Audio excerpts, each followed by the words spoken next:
igreja. A graça, a paz e a misericórdia do Senhor seja com cada um dos senhores. Na última oportunidade, nós aprendemos que propiciação é aplacar ou afastar a ira de Deus e que Cristo Jesus é a nossa propiciação ou o nosso sacrifício propiciatório, que tornou Deus propício a nós, que recebeu a punição pelos nossos pecados. Vimos que as oposições a essa doutrina, elas se dividem entre oposições à tradução, oposições à própria doutrina da ira divina e acusações de ser uma ideia pagã. Vimos que a doutrina da ira de Deus, ela é bíblica e que foi Ele, o próprio Deus, quem apresentou Cristo. Portanto, difere totalmente dos rituais pagãos, onde é o homem que tenta apaziguar alguma divindade. Com relação ao nosso Deus, ao nosso Senhor Jesus Cristo, é Deus quem apresenta a propiciação. Finalmente, nós aprendemos que Deus é que é propiciado e que, portanto, o termo propiciação não pode ser substituído por expiação, um termo também muito importante. Apesar de ambas fazerem parte da obra do nosso Senhor Jesus Cristo e de expiação e propiciação serem inseparáveis, a expiação ela tem a ver com a remoção dos nossos pecados, é a remoção da nossa culpa, do nosso castigo. Contrapartida, a propiciação é a satisfação da ira de Deus. E difere muito. Estão unidas, são inseparáveis, são duas dádivas da obra de Cristo, mas que nós devemos entender cada uma no seu quadrado para fazermos então a imagem correta da obra do nosso Senhor Jesus. Avancemos então lendo Carta de Paulo aos Romanos, capítulo 3, verso 24, que diz assim: sendo justificados gratuitamente por sua graça, por meio da redenção que há em Cristo Jesus, a quem Deus apresentou como sacrifício propiciatório, pelo derramamento do seu sangue, mediante a fé, para manifestar a sua justiça, por ter Deus, na sua paciência, deixado impunes os pecados anteriormente cometidos. Até aqui, vamos mais uma vez ao Senhor em oração. Bendito Deus e Pai do nosso Senhor Jesus Cristo, em nome de quem nós te invocamos. Senhor, nós estamos diante de Ti o dia inteiro, todo dia. O que pedimos é o auxílio do Teu Santo Espírito, para que, debruçados sobre a Tua palavra, possamos aprender mais, compreender e apreender esses conceitos, essas bênçãos, essas graças que nos são reveladas pela Tua Santa Escritura. Ajuda-me, Senhor, nas minhas debilidades, ajuda cada um dos meus irmãos, para que o nome do Teu Filho, Jesus Cristo, seja glorificado em nosso meio. Em nome dele nós oramos. Amém. Na primeira parte hoje, meus irmãos, nós vamos relembrar um pouco daquilo que nós já vimos até então, que nós estamos vendo meio picado. Aí a segunda parte nós vamos voltar a fazer picado. Agora vai ficar um pouco mais fácil avançar, porque muitos desses importantes termos já foram vistos, então já está no imaginário dos irmãos. Depois, quando nós encerrarmos o terceiro capítulo, nós faremos uma exposição panorâmica dessa parte inteira, né? E aí, novamente, vai ficar muito fácil, porque os conceitos vão estar guardados, assim espero, no coração e na mente dos irmãos. E depois, na segunda parte dessa mensagem, nós avançaremos em mais alguns termos importantes. Nós veremos que nós somos justificados gratuitamente pela redenção que há em Cristo, nosso sacrifício propiciatório. Veremos que somos justificados pelo seu sangue e a importância da simbologia da morte sacrificial de Cristo, para que nós possamos entender aquilo que Deus estava realizando por meio do seu Filho. Por fim, nós veremos que somos justificados por graça mediante a fé, e que a fé, então, é um meio instrumental. E veremos qual é o objeto da fé, conforme o texto. Então, em primeiro lugar, vejamos que somos justificados. Na primeira parte do verso 24, Paulo afirmou que os pecadores, eles podem ser justificados, podem ser declarados justos por Deus. Essa é uma declaração judicial que é oposta à condenação. Condenados, justificados. Sempre é bom enfatizar que nós não somos feitos justos, mas nós somos declarados justos. Não é por mérito, não é por boas obras, não é por nossa obediência à lei. A fonte da justificação é a graça de Deus, o favor imerecido de Deus. Nós somos justificados gratuitamente pela graça de Deus. Vimos que gratuitamente significa um dom, um presente, algo imerecido. Significa, então, como a analogia que eu fiz, odiaram a Cristo sem motivo. É o mesmo termo. Somos justificados sem esse motivo, sem razão, como um dom, como uma graça. Graça significa favor imerecido. Então, veja, Deus nos concedeu aquilo que nós não merecemos. Aquilo que não merecemos, o seu favor. E isso como um presente. E Ele deixou de dar aquilo que nós merecemos, que seria a condenação. Paulo escreveu que o salário do pecado é a morte, mas o dom gratuito de Deus é a vida eterna em Cristo Jesus, no final do capítulo 6. Ou seja, nós merecíamos morte e condenação e recebemos graça como dádiva, como dom imerecido. Deus é justo. E sendo justo, Deus não deixou para lá o nosso pecado. Ele não pode nos declarar justos simplesmente porque quer. Mas Ele pode nos declarar justos porque Ele interveio.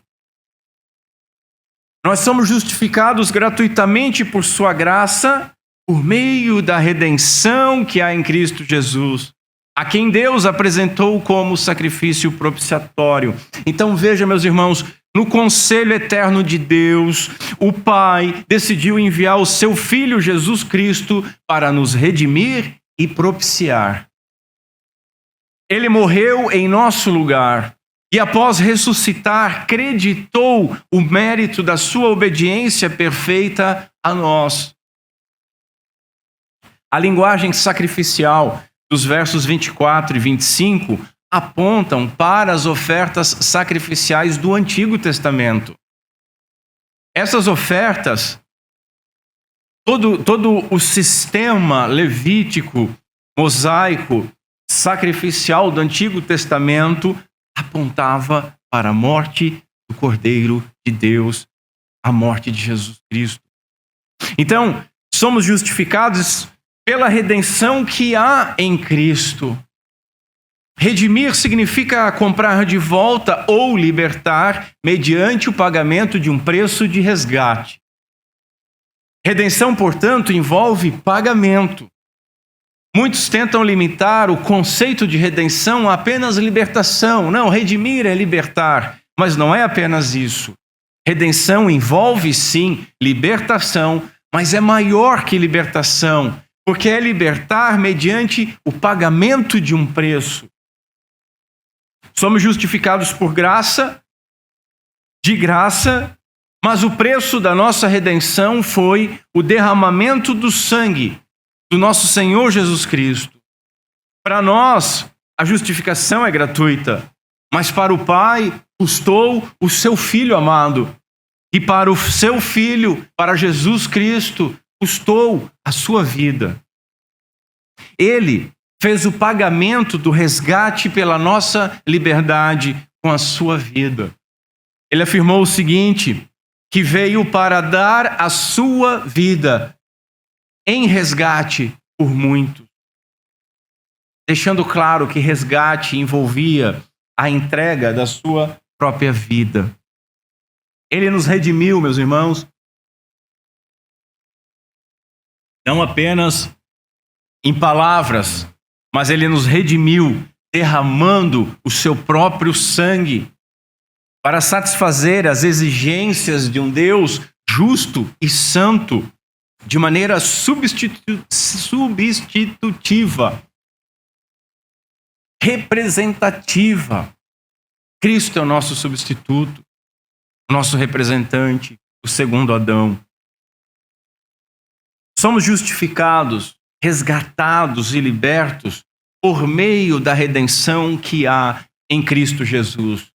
A redenção está em Cristo, é realizada por Cristo, reside em Cristo, é tudo em Cristo. Lembram que uma palavra-chave que eu falei para a justificação é satisfação? O fundamento divino para a justificação do homem é o sacrifício de Cristo, que satisfez completamente a Deus, pagando o preço pelo nosso resgate, pagando a nossa dívida. Ele satisfez a Deus também, sendo apresentado como sacrifício propiciatório. Propiciação é o afastamento da ira punitiva de Deus. Ela foi derramada sobre o nosso Senhor Jesus Cristo, que teve atribuídos a si mesmo os nossos pecados e foi castigado pelos nossos pecados. E que pelo derramamento do seu sangue propiciou, aplacou, afastou, satisfez a ira de Deus contra o pecado, satisfazendo assim a justiça divina, satisfazendo assim e cumprindo assim a lei.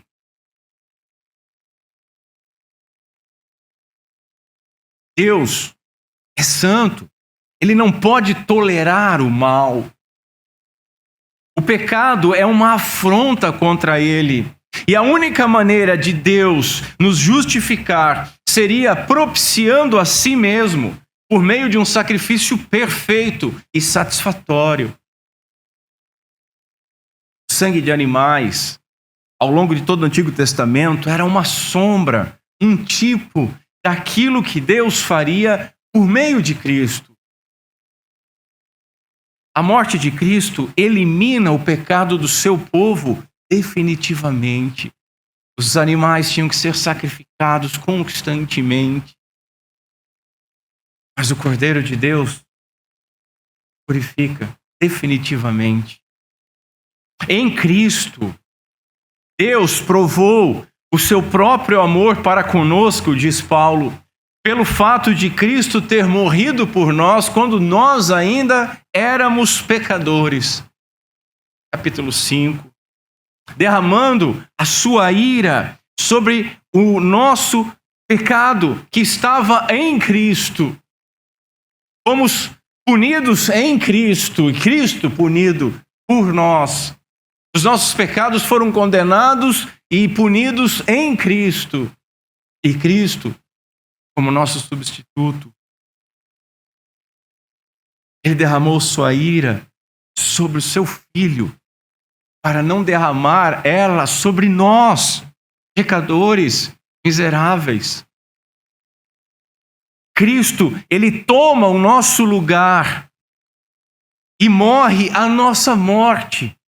Recebe aquilo que nos era merecido. E veja, em Cristo, Deus mesmo se entregou e ele voltou-se contra si mesmo no seu Filho para salvar-nos dele mesmo, da sua ira, da sua justiça. Assim, Deus se manifestou revelando o seu amor em Cristo. E aí João diz, nisto consiste o amor, não em que nós tenhamos amado a Deus, mas que Ele nos amou e enviou o seu Filho como propiciação pelos nossos pecados, para satisfazer, aplacar a ira santa e justa de Deus. Vejamos assim o lugar do sangue. Observe como o texto, na versão que escolhi trazer, está disposto. Nós lemos o seguinte nos versos 24 e 25: sendo justificados gratuitamente por sua graça, por meio da redenção que há em Cristo Jesus, a quem Deus apresentou como sacrifício propiciatório pelo derramamento do seu sangue mediante a fé. Outras traduções vão falar só pelo seu sangue mediante a fé, ou vão inverter e colocar pela fé mediante o seu sangue. E nós precisamos definir o lugar do termo sangue para então definirmos o objeto dessa fé. Veja, algumas pessoas interpretam seu sangue como o objeto da fé, traduzindo pela fé no seu sangue. A Almeida Corrigida e Fiel, uma das melhores traduções, ela escolhe essa forma de traduzir, pela fé no seu sangue. Assim, nós seríamos justificados pela fé no sangue de Cristo. Calvino e Lutero, eles compreendiam desta forma.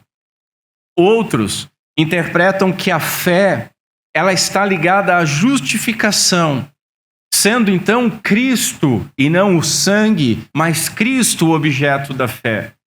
Assim, nós seríamos justificados mediante a fé em Cristo.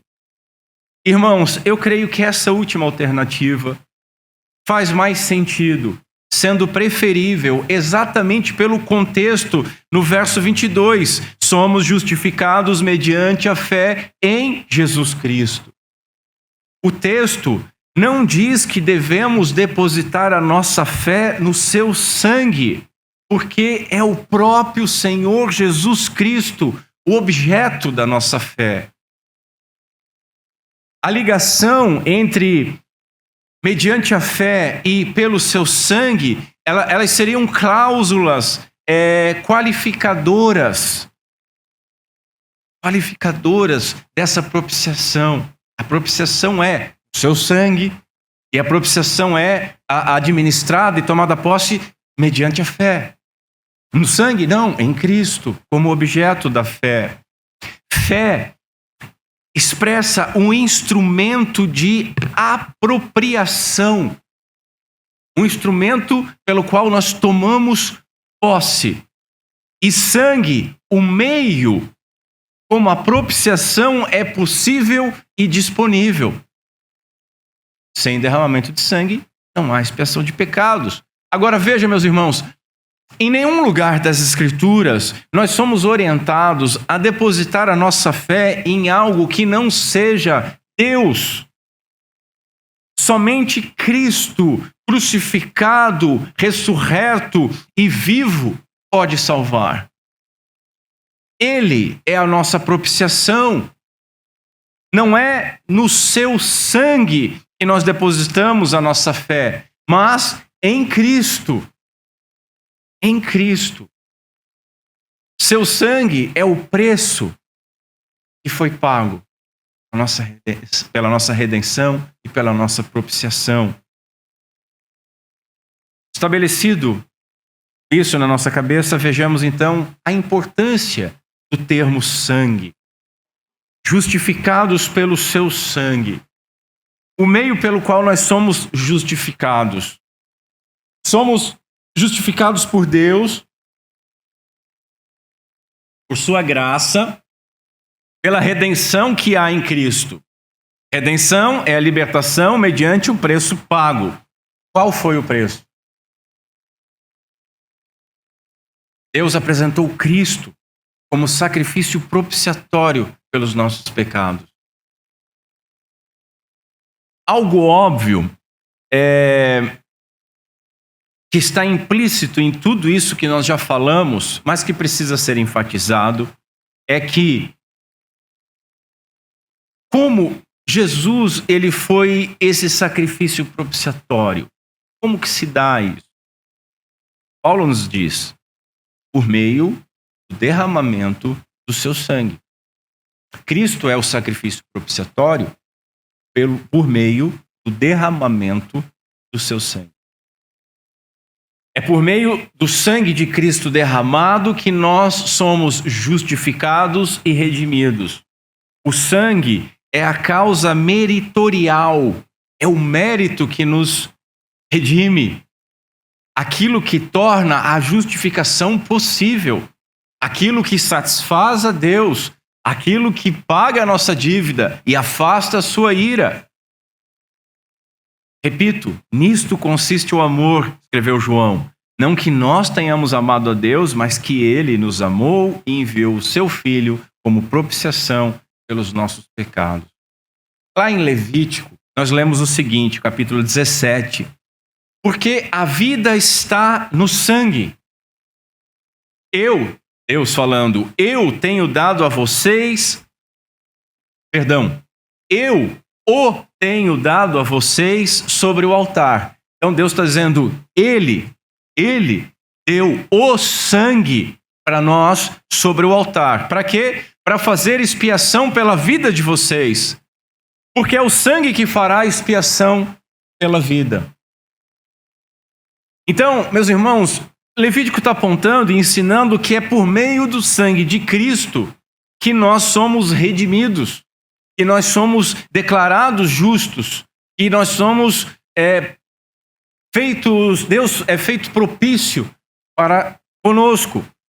Como nós lemos lá em Hebreus capítulo 9, não por meio de sangue, de bodes e de bezerros, mas pelo seu próprio sangue. Pelo seu próprio sangue. Cristo entrou no Santo dos Santos uma vez por todas, tendo obtido eterna redenção. Portanto, continua Hebreus, se o sangue de bodes e de touros e a cinza de uma novilha, aspergidos sobre os contaminados, os santificavam, quanto à purificação da carne, muito mais o sangue de Cristo, que pelo Espírito eterno a si mesmo se ofereceu, sem máculas, a Deus, Ele purificará a nossa consciência das obras mortas para servirmos ao Deus vivo. Servirmos ao Deus vivo. Vejamos a simbologia sacrificial. Observe que tanto Paulo quanto outros escritores, eles falam a respeito do sangue de Cristo. Eles enfatizam o sangue de Cristo e não simplesmente a sua morte. E, irmãos, isso não é só uma forma poética, né? De, ao invés de falar que muitos já morreram, Paulo na ceia, 1 Coríntios 11, muitos já dormem, né? Não é uma forma poética de dizer, derramou o seu sangue para não falar morte, né? O YouTube, ele até, não sei como é que está agora, mas você falava algumas palavras, aí os nossos vídeos vão lá para baixo, você fala determinada palavra, ele censura. Né? Então, para não falar morte, falaríamos seu sangue. Não é isso. Não é isso que os autores não estão usando de um eufemismo para deixar mais bonitinho. Há uma razão para eles não falarem simplesmente da morte de Cristo, mas falarem sobre o seu sangue. Observe, Pedro ele escreveu assim, sabendo que não foi com coisas corruptíveis como prata ou ouro que fostes resgatados da vossa vã maneira de viver, que por tradição recebestes dos vossos pais, mas com o precioso sangue de Cristo, como de um cordeiro imaculado e incontaminado. É pelo precioso sangue de Cristo que nós somos comprados. Outro apóstolo, João, ele escreveu assim, se andarmos na luz como Ele está na luz, temos comunhão uns com os outros. E o sangue de Jesus Cristo, seu Filho, nos purifica de todo o pecado. De novo, a menção do sangue. Ao avistar nosso Senhor Jesus Cristo, João Batista, ele declarou o seguinte, eis o Cordeiro de Deus que tira o pecado do mundo. Por que ele falou isso? Ele estava falando diretamente do sistema sacrificial do Antigo Testamento. Ele estava apontando para o sacrifício de uma vítima perfeita e inocente em favor de outros. A função do Cordeiro de Deus. A morte de Cristo envolveu o derramamento do seu sangue. Isso é importante. Primeiro, porque anula o argumento que a morte de Cristo foi só um exemplo de amor e que não aplacou a ira divina. Não, essa conversa aí é coisa de puritano que não tinha mais nada o que fazer. Está errado. Deus é amor. Deus não tem ira. E a morte de Cristo foi um exemplo. Um exemplo de amor. Um exemplo de entrega. Um exemplo de doação. Esse tipo de Jesus desidratado, todo mundo bate palma. Todo mundo bate palma. Mas o Jesus que vem para levar sobre si nosso pecado, a nossa imundície, aí não. Aí não. Não é comigo. É com os outros. O sangue de Cristo é uma referência clara ao caráter sacrificial da sua morte. Não era simplesmente uma morte, mas um sacrifício de derramamento de sangue. Sua morte não foi um exemplo de amor, mas um sacrifício que expia o pecado, porque o pecado de todos nós foi punido em Cristo. Anula também a menção do sangue do sistema sacrificial, anula também a ideia de que o sistema levítico não estava apresentando a morte. Não, estava apresentando a vida. Afinal, nós lemos, a vida está no sangue. Então, o sacrifício de Cristo está apontando para a vida e não para a morte. Eles vão argumentar que quando Cristo morreu na cruz, que quando o Novo Testamento se refere ao sangue de Cristo, significava que Jesus estava oferecendo a sua vida a Deus como um ato de dedicação, de obediência a Deus e a sua lei. Não era morte, mas era vida. Novamente, a entrega, né? Bem, o sangue, meus irmãos, ele representa a vida, mas somente enquanto ele está nas veias da vítima. Não existe no pensamento judaico uma hipótese de vida separada do corpo no sangue. Fora das veias, o sangue representa a morte. O sangue representa, sim, uma vida que foi tirada. Uma vida que foi sacrificada. Uma vida que foi sacrificada como oferta para aplacar a ira de Deus. Uma vítima que foi sacrificada recebendo a punição dos nossos pecados. Isso ainda é relevante porque o termo sangue, ele harmoniza o ensino sobre o sacrifício de Cristo e a maneira pela qual nós somos redimidos.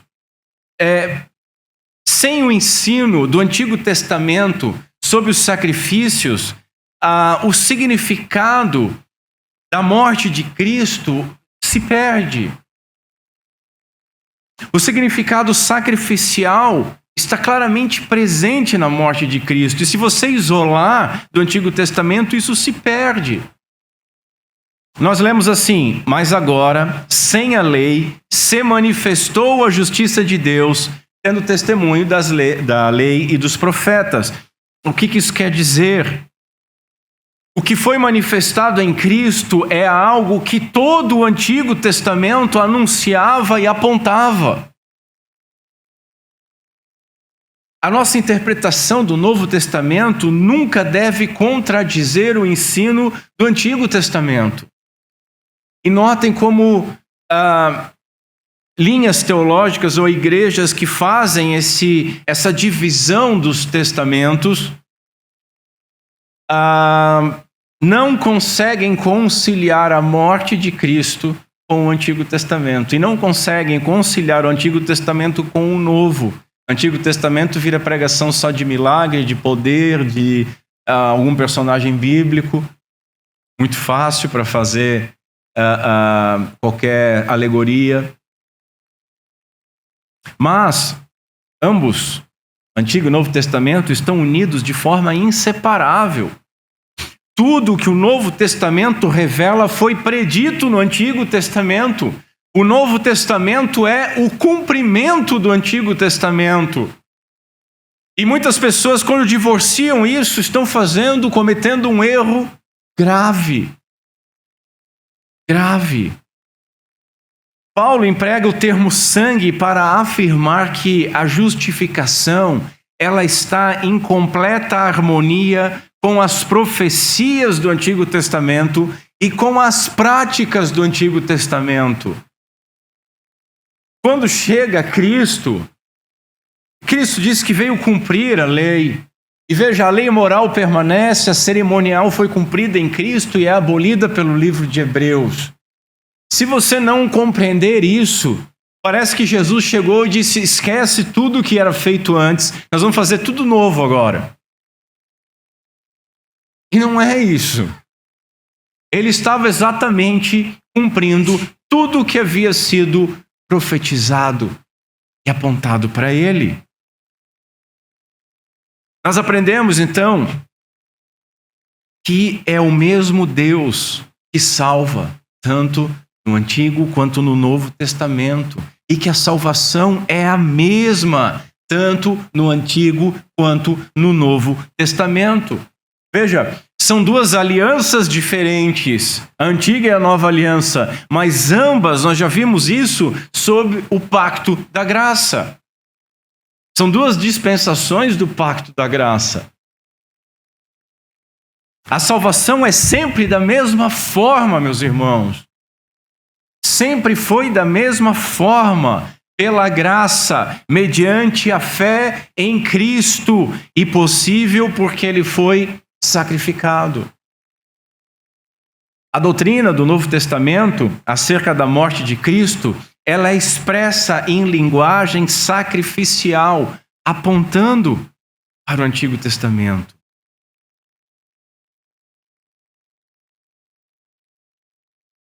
Na próxima mensagem, nós vamos ver a segunda parte do verso 25, e aí os irmãos vão entender a morte de Cristo com eficácia para perdoar para frente e para trás. E a gente vai compreender bem isso. Mas a salvação é sempre mesmo. Vem de Deus. É por graça. É mediante a fé. Num Messias que se esperava ou num Messias que já veio.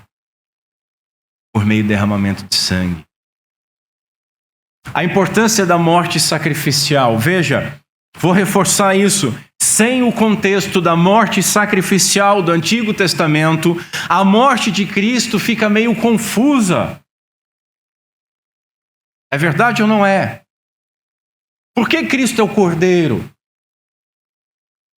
Que história é essa? Vocês falam, é o Cordeiro de Deus, mas por que o Cordeiro? O Filho de Deus encarnado na natureza humana já é algo difícil, complicado, mas ele é o Cordeiro de Deus ainda, então é rebaixado a um animal. Por quê?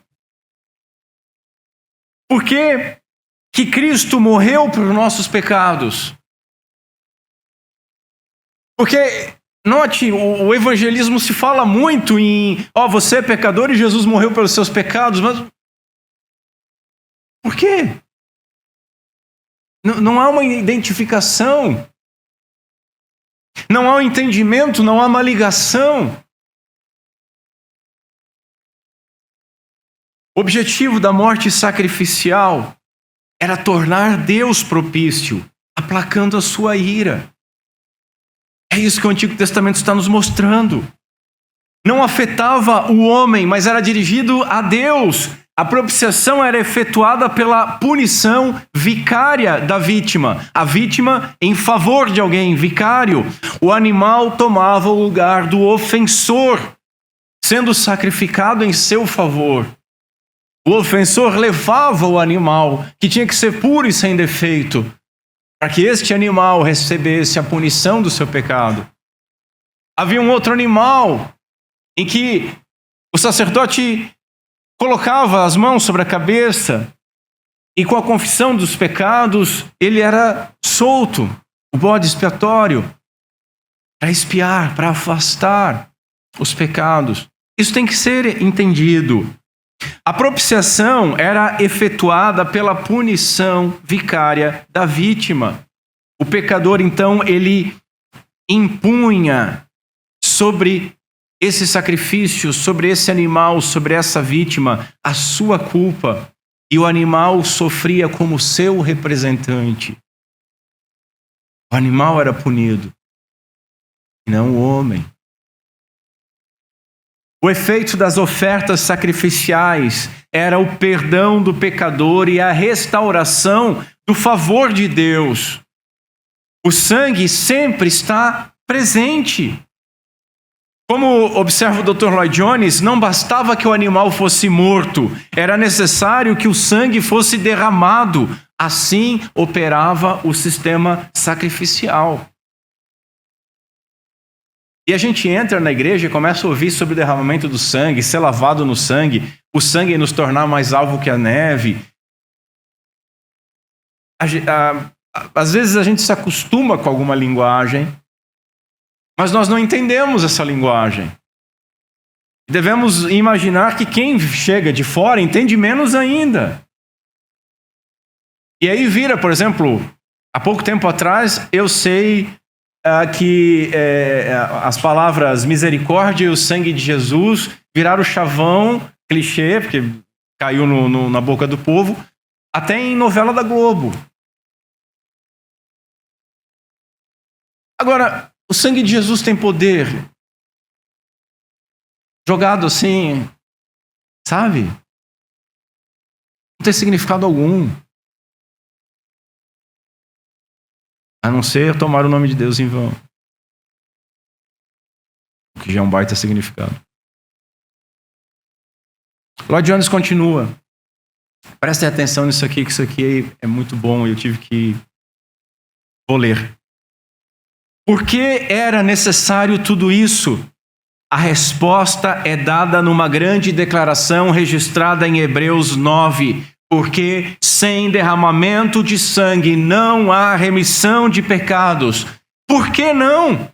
A resposta a essa pergunta acha-se no último verso do capítulo 6 de Romanos. É porque o salário do pecado é a morte. Esse é o princípio fundamental. Deus o deu a conhecer ao homem. No dia em que dela comeres, certamente morrerás. O homem sabia qual era a punição de transgredir o mandamento no Éden. O salário do pecado é a morte. A pena decretada por Deus para o pecado é a morte. Portanto, nunca se pode tratar do pecado isoladamente da morte.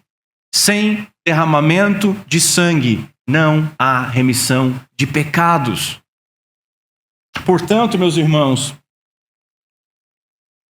quando Paulo escreveu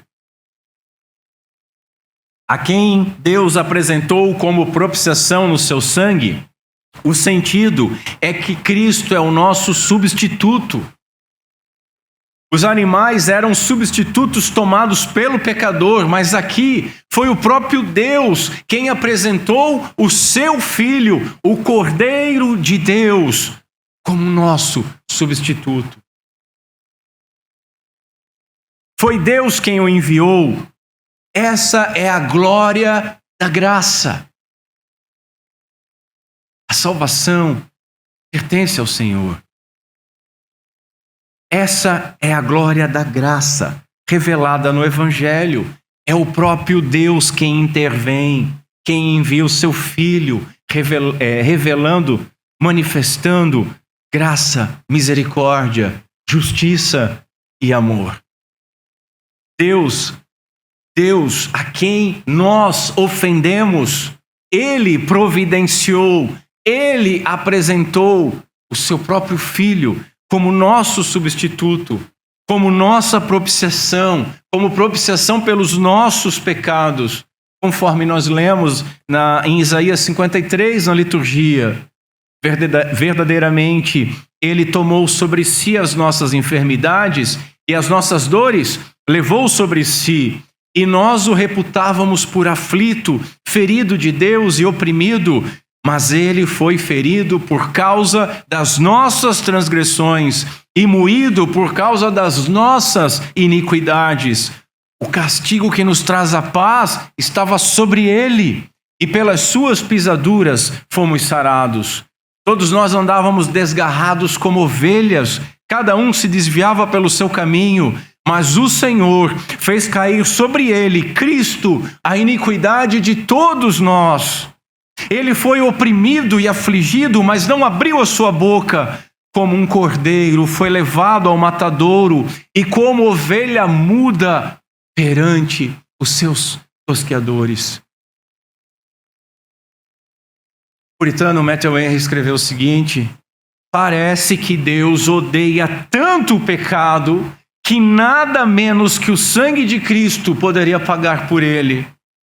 Ao encontrar pecado, embora apenas imputado em seu próprio Filho, Deus não o poupou, pois Ele se fez pecado por nós.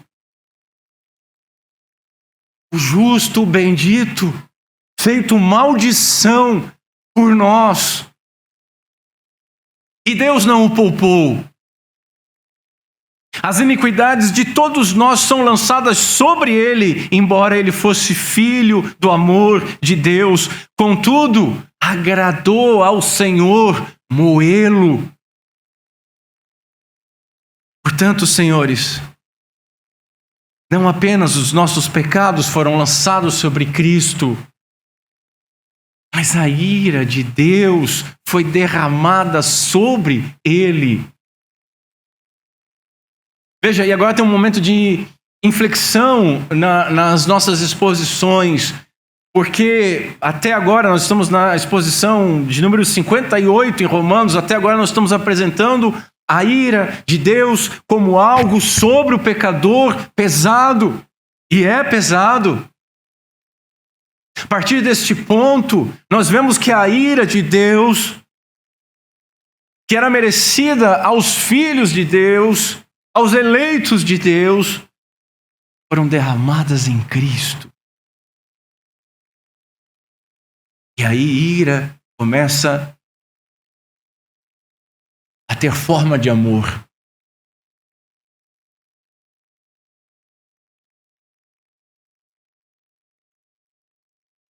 A ira de Deus é derramada sobre Cristo. Cristo recebeu o castigo que nós merecíamos. Deus não poupou o seu próprio Filho, antes o entregou por todos nós. Capítulo 8, verso 32. Note, Deus não o poupou.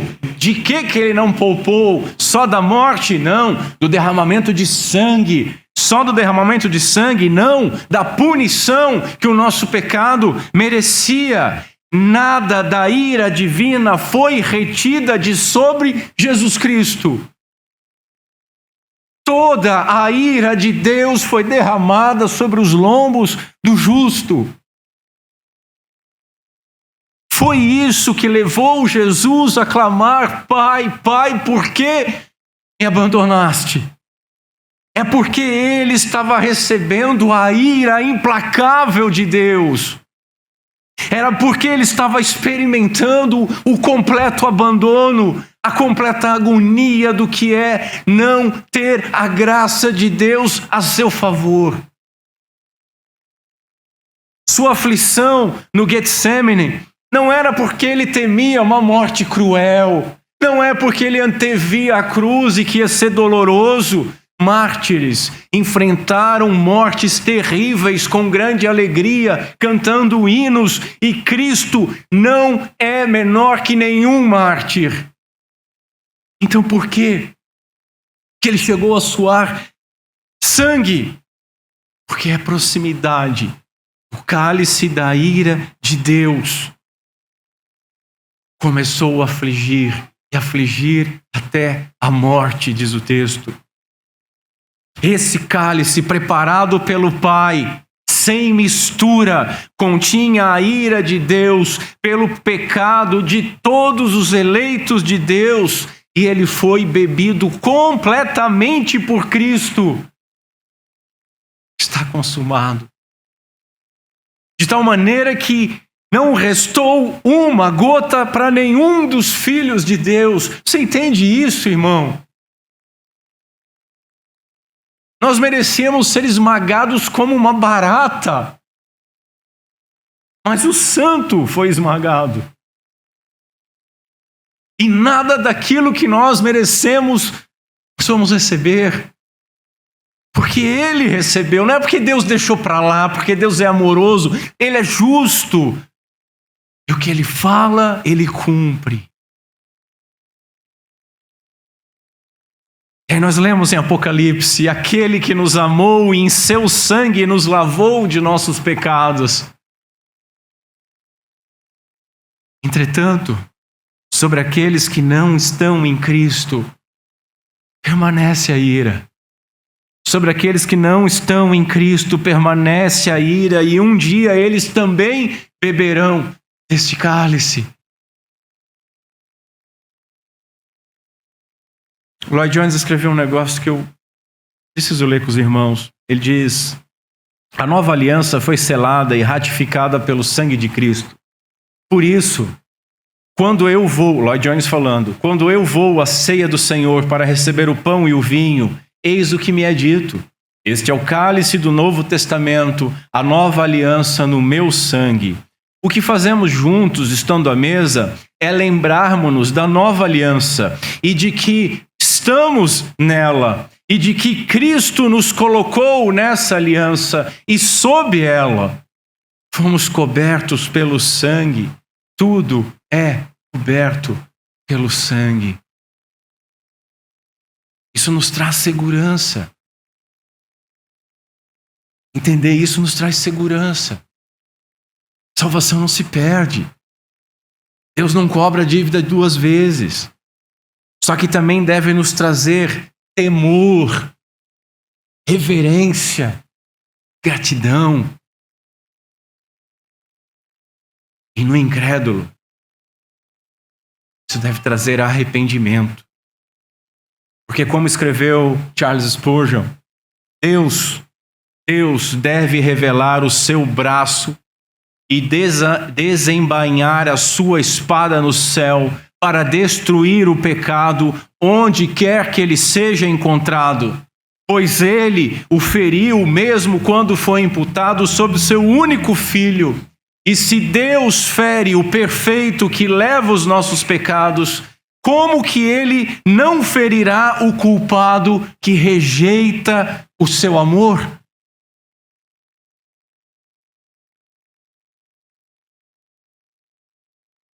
Que Deus desperte a nossa fé. Último ponto. Justificados mediante a fé. Justificados por graça mediante a fé. Veja. O fundamento ou a base da justificação é a graça. Deus nos justifica graciosamente por sua graça. O que torna possível é o mérito de Cristo. Sua obediência, seu sangue derramado, sua satisfação à lei, na cruz. Nela, ele derramou seu precioso sangue. Contudo, o sacrifício propiciatório de Cristo não produz efeito automaticamente. A justificação e todas as bênçãos que advêm dela, o afastamento da ira de Deus, o perdão, a aceitação da parte de Deus, essas bênçãos somente nos alcançam aqueles que exercerem Fé verdadeira em Cristo e Cristo crucificado. Veja, só nessa perícope que nós estamos vendo de Romanos, olha a importância de fé. Está escrito assim: a justiça de Deus mediante a fé em Jesus Cristo sobre todos os que crerem. Verso 22. Mediante a fé para manifestar a justiça de Deus. Verso 25. Sendo ele justo e justificador daquele que tem fé em Jesus. Verso 26. O ser humano é justificado pela fé, independentemente das obras da lei. Verso 28. Visto que Deus é um só, o qual justificará o incircunciso a partir da fé e o circunciso por meio da fé. Verso 30. Fé. A justificação é por meio da fé. Ela é um instrumento pela qual nós nos apropriamos da base meritatória da nossa aceitação. Mas sobre a fé é válido relembrar algumas coisas. Muitos imaginam que a fé está no arbítrio do homem. Mas fé é dom. Fé é dom de Deus. Nós não nascemos com fé. Nós não podemos produzir fé por nós mesmos. É Deus quem nos concede a fé. Veja, Deus a exige. Ninguém será justificado sem ela. Entretanto, é o próprio Deus quem a concede. Repito, a salvação pertence ao Senhor. E se fé é um dom, então não existe nenhum mérito nela. Dizer que a salvação é pela fé, não por obras, não significa substituir o mérito das obras por outro tipo de mérito. E a gente já viu isso. Talvez já tenhamos até falado sobre isso. Muitos se orgulham da sua fé. Eu sempre uso o exemplo de um senhor que eu ouvi. Eu aceitei Cristo há 35 anos e jamais me arrependi disso. Toda uma empáfia. Tadinho. Eu quero crer que o coração dele era bom. Mas a frase foi muito ruim. Essa frase, ela é um resumo. Eu tenho fé. Eu sou uma pessoa de muita fé. Você tem que crer. Eu creio.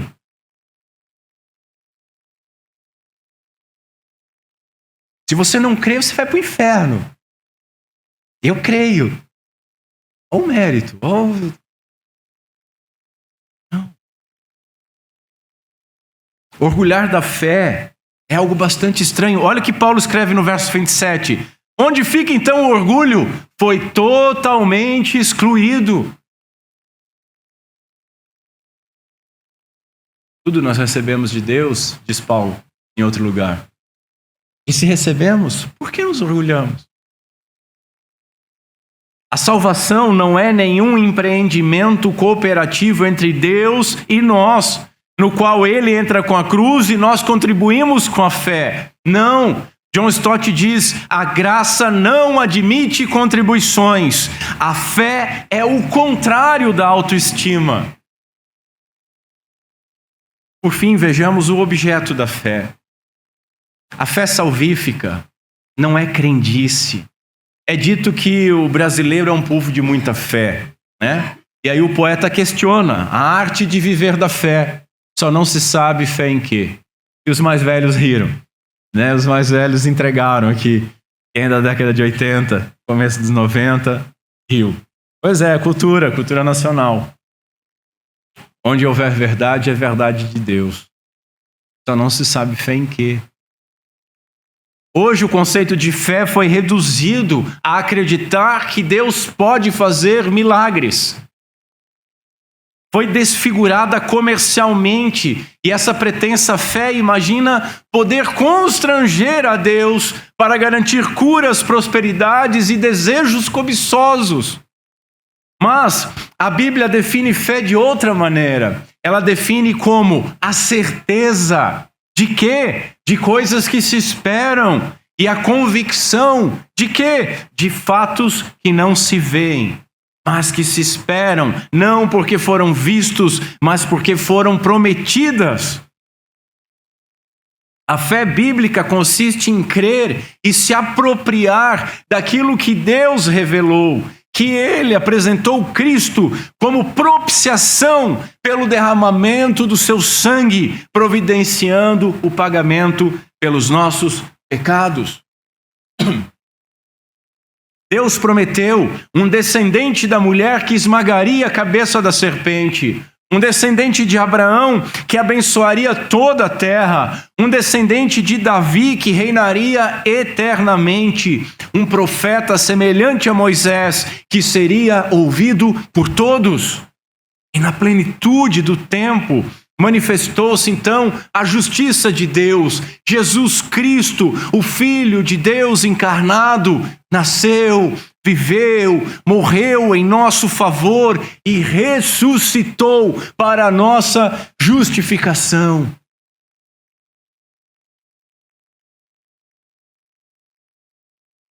Certo comentarista diz que a experiência cristã começa com o grato reconhecimento de que o Senhor fez cair sobre Cristo a iniquidade de todos nós. É assim que começa o cristianismo.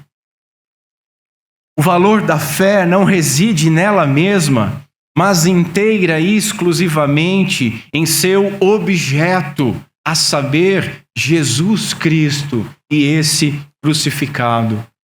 John Stott diz que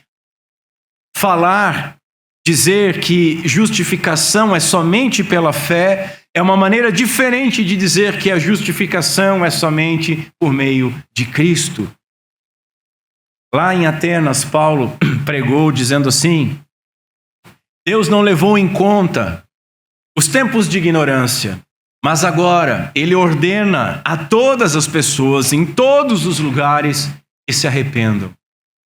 Porque Deus estabeleceu um dia em que julgará o mundo com justiça por meio de um homem que Ele escolheu, e deu certeza disso a todos, ressuscitando dentre os mortos. Ou seja, nós devemos crer, nos arrepender, porque em breve Cristo virá julgar todo homem, e somente serão justificados naquele dia aqueles que forem justificados hoje, aqui. É essa fé que salva. A aceitação, a confiança e esperança de que o sangue de Cristo derramado na cruz do Calvário satisfez a Deus, o propiciou, nos redimiu e expiou os nossos pecados. É a segurança em, a dependência da e a suficiência na obra de Cristo. É tudo Cristo. A confiança em Deus, que em Cristo tomou o pecado em seu próprio ser.